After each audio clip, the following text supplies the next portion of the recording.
चलिए इस वीडियो में हम फिर से बात करेंगे स्ट्रेट ऑफ हॉर्मुज पे, क्योंकि इस समय स्ट्रेट ऑफ हॉर्मुज पर बवाल बढ़ा हुआ है। आमने सामने ईरान अमेरिका आ गए हैं।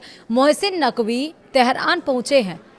क्या कुछ होने वाला है? नमस्कार, आप देख रहे हैं न्यूज़ 18। मैं हूं आपके साथ श्रुति श्रीवास्तव। ईरान और अमेरिका के बीच तनाव के बीच दुनिया की नज़र अब हॉर्मुज जल डमरू मध्य पर टिकी है। अमेरिकी राष्ट्रपति डोनाल्ड ट्रंप ने कहा है कि ईरान के साथ स्थिति फिलहाल ठीक चल रही है। ये भी दावा किया कि हॉर्मुज जल डमरू मध्य पर अमेरिकी सेना का पूरी तरह नियंत्रण है। और इस बीच अमेरिकी सेना ने एक पनामा के झंडे वाले मालवाहक जहाज को रोकने के लिए कार्रवाई की। अमेरिकी अधिकारियों के मुताबिक जहाज ईरान के एक बंदरगाह की ओर बढ़ रहा था और चेतावनी के बावजूद नहीं रुका। इसके बाद अमेरिकी सेना ने जहाज के स्टीयरिंग सिस्टम को निशाना बनाकर 2 हेल फायर मिसाइलें दागीं।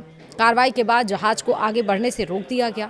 दूसरी ओर ईरान ने साफ कर दिया है कि वह अपनी शर्तें पूरी होने तक हॉर्मुज जल डमरू मध्य को दोबारा नहीं खोलेगा।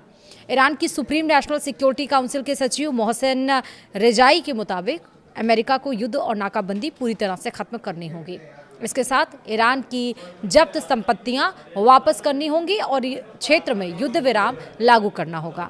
इन मांगों के पूरा होने के बाद ही समुद्री रास्ते को खोलने पर विचार किया जाएगा।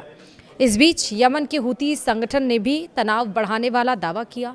संगठन के मुताबिक उसने बाब अल मंदेब जल डमरू मध्य में सैन्य सामान ले जाने रहे एक सऊदी जहाज को निशाना बनाया। हालांकि कूटनीतिक स्तर पर बातचीत की कोशिशें भी जारी हैं। कतर ने कहा कि हॉर्मुज से समुद्री यात्रा दोबारा शुरू कराने को लेकर ओमान और ईरान के बीच चल रही बातचीत में काफ़ी प्रगति हुई है। पाकिस्तान भी मध्यस्थता की कोशिशों में शामिल है। पाकिस्तान के गृह मंत्री मोहसिन नकवी ईरानी अधिकारियों से बातचीत के लिए तेहरान पहुंचे हैं। उनका मकसद अमेरिका, इजराइल और ईरान के बीच चल रहे संघर्ष को रोकने और हॉर्मुज जल डमरू मध्य को फिर से खोलने के लिए रास्ता तलाशना है। हॉर्मुज दुनिया के सबसे महत्वपूर्ण समुद्री मार्गों में से एक है, इसलिए यहाँ लंबे समय तक तनाव रहने से तेल की सप्लाई, अंतर्राष्ट्रीय व्यापार और वैश्विक बाजारों पर बड़ा असर पड़ सकता है। अब इस युद्ध से जुड़ी क्या क्या अपडेट्स आए हैं वो समझिए। अमेरिका का ईरान युद्ध अब देश में तेजी से अलोकप्रिय होता जा रहा है। मार्च 2026 की शुरुआत में जब युद्ध शुरू हुआ था तब करीब 46% अमेरिकी इसके खिलाफ थे। अब यह आंकड़ा बढ़कर 57% हो गया है। ऐसे में राष्ट्रपति डोनाल्ड ट्रंप के लिए युद्ध को लेकर मजबूत समर्थन बनाए रखना चुनौती बन गया है। इस बीच ईसाई जायनिस्ट समूह ट्रंप की सैन्य कार्रवाई का लगातार समर्थन कर रहे हैं। इनमें क्रिश्चियंस यूनाइटेड फॉर इजराइल के समर्थक प्रमुख हैं। हाल ही में वॉशिंगटन में हुए संगठन के वार्षिक सम्मेलन में बड़ी संख्या में समर्थक शामिल हुए। मीडिया रिपोर्ट के अनुसार ईरान ने बुधवार को इराक के इरबिल प्रांत में कुर्द ठिकानों को निशाना बनाकर कई मिसाइल और ड्रोन दागे। कुर्द पेशमर्गा के एक कमांडर ने समाचार मंच रूडा को बताया कि हमले अलाना घाटी में किए गए। इन हमलों में Kurdistan democratic party of Iran और कोमाला पार्टी के लड़ाकों को निशाना बनाए जाने की बात कही गई। रिपोर्ट के मुताबिक हमले के बावजूद किसी के हताहत होने की सूचना नहीं है। हालांकि हमले से इलाके में तनाव बढ़ गया और सुरक्षा स्थिति पर चिंता बनी हुई है। अमेरिका और ईरान के बीच शांति समझौते की उम्मीद कमजोर होने और 2 जहाज़ों पर हमलों के बाद बुधवार को कच्चे तेल की कीमतों में बढ़ोतरी हुई है। इससे मध्य पूर्व से तेल की आपूर्ति प्रभावित होने की आशंका बढ़ गई है। हालांकि अमेरिकी कच्चे तेल के भंडार में बढ़ोतरी की जानकारी भी सामने आई। सुबह ब्रेंट क्रूड की कीमत 72 सेंट बढ़कर $89.63 प्रति बैरल पहुंच गई।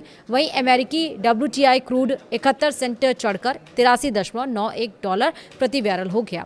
इससे पहले मंगलवार को दोनों प्रमुख ऑयल कॉन्ट्रैक्ट $1 से ज्यादा बढ़कर 31 जुलाई के बाद अपने सबसे ऊंचे स्तर पर बंद हुए थे। अमेरिकी राष्ट्रपति डोनाल्ड ट्रंप ने दावा किया है कि हॉर्मुज जल डमरू मध्य पर इस समय अमेरिका का पूरी तरह नियंत्रण है। ज्वाइंट बेस एंड्रयूज में पत्रकारों से बात करते हुए ट्रंप ने कहा कि ईरान के साथ स्थिति ठीक चल रही है और अमेरिकी नौसेना पूरी तरह से मजबूत स्थिति में है। उन्होंने ये भी कहा कि हॉर्मुज पर किसी और का नहीं, सिर्फ अमेरिका का नियंत्रण है। ट्रंप ने ईरान पर भरोसा नहीं करने की बात भी कही। उन्होंने आरोप लगाया कि ईरान ने उनसे लगातार झूठ बोला है। ट्रंप के मुताबिक फिलहाल ईरान के पास इस महत्वपूर्ण समुद्री मार्ग का कोई नियंत्रण नहीं है। अमेरिकी मीडिया रिपोर्ट के मुताबिक पिछले साल यमन में हूती ठिकानों पर अमेरिकी हवाई हमलों में 153 नागरिकों की मौत हुई और 243 लोग घायल हुए। द हिल ने पेंटागन की एक रिपोर्ट के हवाले से यह जानकारी दी। 12 पन्नों की इस रिपोर्ट में अमेरिकी रक्षा विभाग ने कांग्रेस को बताया कि अप्रैल 2025 में 3 घटनाओं में ये नागरिक हताहत हुए।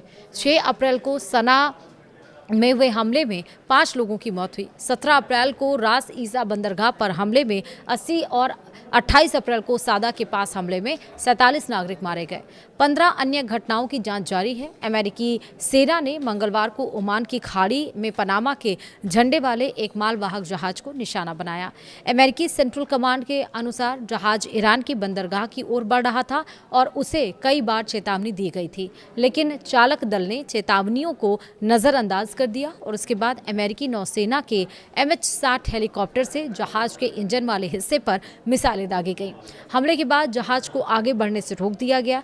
अमेरिकी सेना का कहना है कि जहाज जब ईरान की ओर नहीं जा रहा और ईरानी बंदरगाहों पर अमेरिकी नाकाबंदी अभी भी लागू है। फिलहाल देखना होगा कि इस लड़ाई में क्या कुछ होता है। अपडेट्स कोई आएंगे तो जरूर बताएंगे। फिलहाल वीडियो में इतना ही। नमस्कार।